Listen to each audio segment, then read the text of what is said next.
Okay, let's play around with 7 chords a little bit and see how that works with this chord note mapping. So I'm going to go over to my empty phrase folder here that I created, and I'm going to just highlight 1-bar test. Now watch this. If I go over to the first measure, oops, and I can and I right click, I get this insert 1-bar test at 1100. Okay, so that's an easy way of placing the phrase exactly where you want it to go. Alright, so I'm going to double click on 1-bar test, which is empty. And my chord up here is 1 major in C major, so that's C, E, G. And if I look at my piano grid, I can see that the actual chord notes are highlighted. C, E, and G. C, E, and G. And notice, I don't know how well you can see it, but the root of the chord is slightly lighter than the third of the chord and the fifth. Or in note mapping parlance, the 1 is a little bit lighter than the 2 and the 3. Okay. Alright, so now what I'm going to do, I'm going to create a 7th chord, a major 7th chord, and immediately notice there's the B now is highlighted on the piano roll. Okay, so I'm going to create a phrase. I've got 1 measure up here, and I'm going to make it a quarter note on the first beat, on a C, number 1. I'm going to do an E on the second beat, which is number 2 in the chord mapping definition. On the third beat, I'm going to create a number 3, the G. And then on the 4th beat, I'm going to create an 8th note on the B, and then go up. I'm going to create an 8th note on the and of 4 and. Okay, let's play that.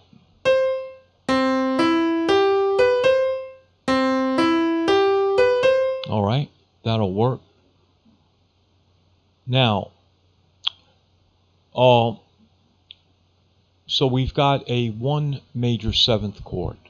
Now, watch what happens if I change this back to a triad instead of a 7th. Watch what happens to this. This 4 represents the 7th of a major 7th chord, right? The 7th degree. But what happens if I go back and change this to just a triad instead of a 7th chord? That's what I'm going to do. And what happens is that the 4 goes up, since there's no 7th in a triad, the 4 jumps up to back to the 1. Okay, let me go back to the 7th again, major 7th, so it's at the B.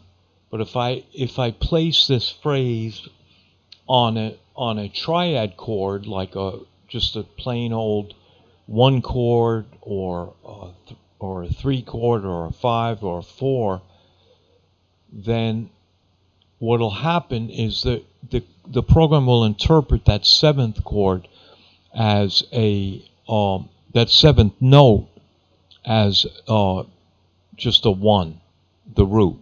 Okay. All right. So let's apply changes to the composition, and you notice because this is a 1. The 7th, which was this 8th note on the 4th beat, is changed to the root. Now, if we go up here and we change this to a major seventh, right? C major seventh, then this, then the seventh note drops down to where it should be on the B. Okay. All right. So let's save this phrase and we'll put it into a new group. We'll call this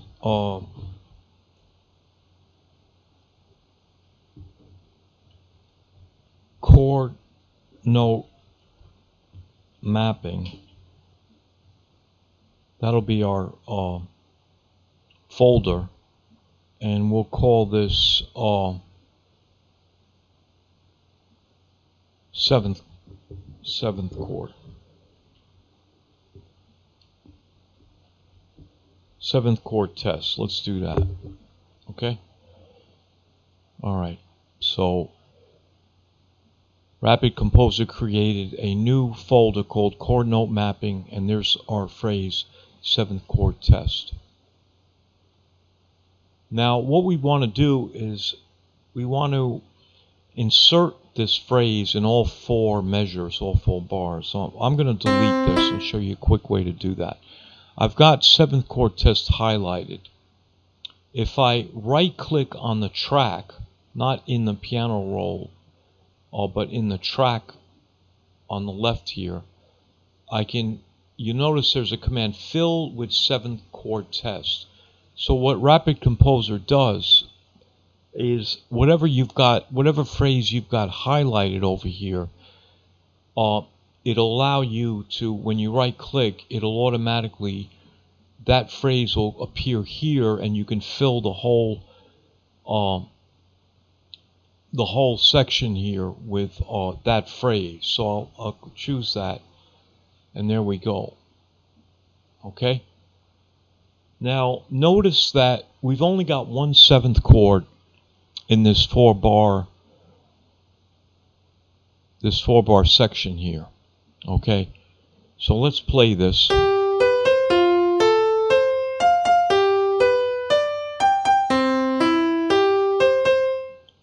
Now let's create on the 5. Let's make this a seventh chord. Okay. So I'll hit G7. Actually, it's a dominant seventh chord, right? And lo and behold, that's what we get. Let's play that.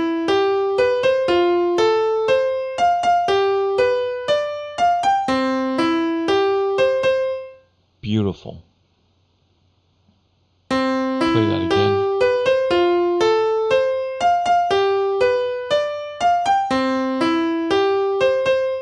Okay, so you're starting to see, I hope, how powerful this chord note mapping scheme is.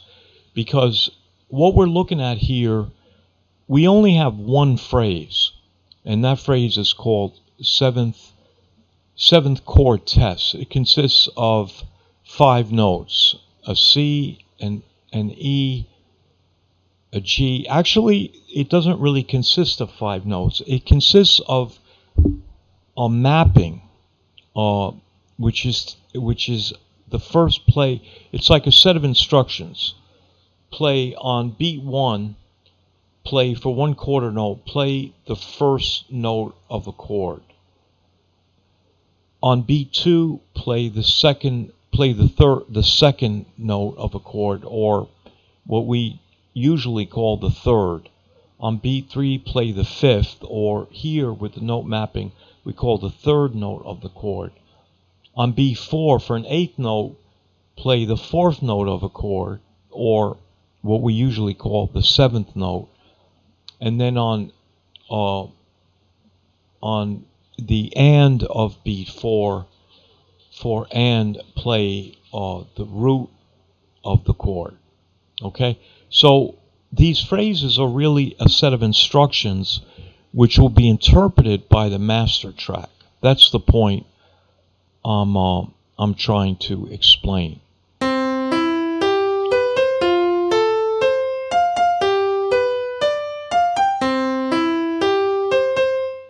Okay? All right, see you in the next video.